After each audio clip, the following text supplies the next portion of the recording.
That is a new world which may be with us for quite some time to come, and therefore we need to get used to operating in this space.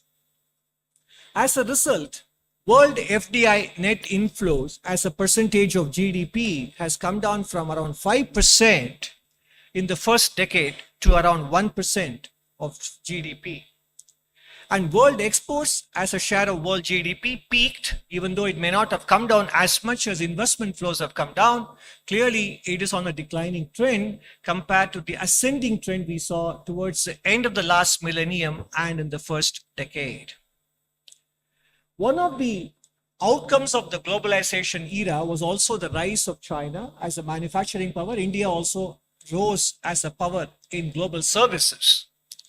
So what has happened in the last 25, 30 years, and it is continuing even now, is in several high-tech, medium-tech areas, the presence of China is pervasive and dominant.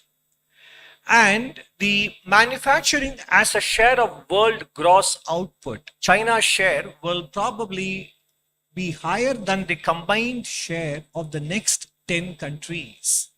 It gives them a lot of strategic levers and advantage in several areas, as we will see later in some other dimensions as well. This is an important development along with globalization in the last 40 years.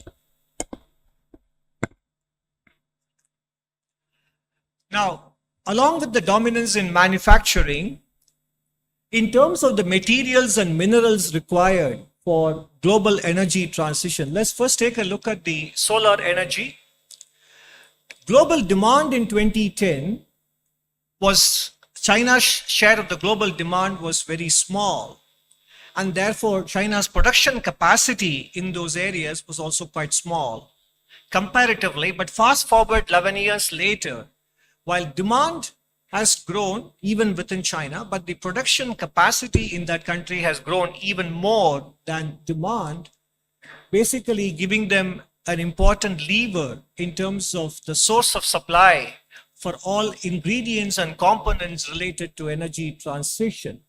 And if you happen to see the September 2024 report of Mr. Mario Draghi on the European competitiveness, the entire 75-page report is full of European concerns about the concentration risk that is there with respect to one country as a source of supply for all critical components and technologies with respect to energy transition and manufacturing, etc. Moving on from solar energy to electric mobility, if you look at the key materials that go into it, copper, lithium, nickel, cobalt, graphite, and the rare earth materials, the dominance, and this is a slide which we have shown you back in July 2024 as well, the dominance of one country is quite clear. And in different stages of production, even if those materials are not mined in one country, the processing happens in a single country, and therefore whether it is the cell components or battery cells. In fact, the truth is every single panel, solar panel we install, every single electric vehicle that we produce in this country, naturally the dependence on a single source for supply keeps increasing. So that dependence has to be kept in mind in the pace of transition towards renewable energies and also with respect to electric mobility. So this is the global context, that the era of globalization, faster and larger movement of trade and goods and services and investments is behind us. And there is a huge presence of a single country, a phenomena that we have not seen in a very long time, at least since World War II. So given this, naturally, we have to raise the game for a new playing field.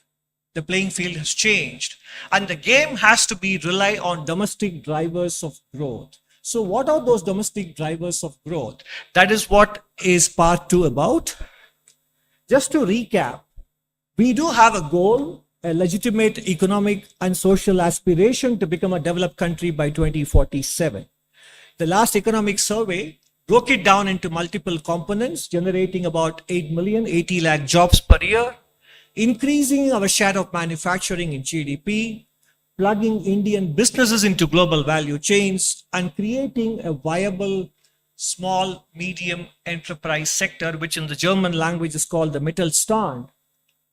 Because countries that basically became powerhouses in manufacturing had succeeded in creating a viable small medium enterprise sector. Therefore, our goal with respect to manufacturing is inextricably tied to the success of being able to raise the share of SME enterprises as well.